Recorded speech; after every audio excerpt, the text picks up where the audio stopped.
51%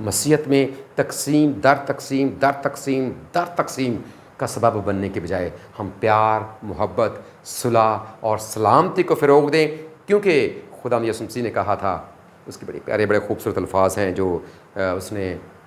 پہاڑی آواز میں کہے کہ مبارک ہیں وہ جو صلح کرواتے ہیں کیونکہ وہ خدا کے بیٹے کہلائیں گے۔ میرا خدا اس کے وسیلے سے ہم سب کو برکت بخشے، آمین۔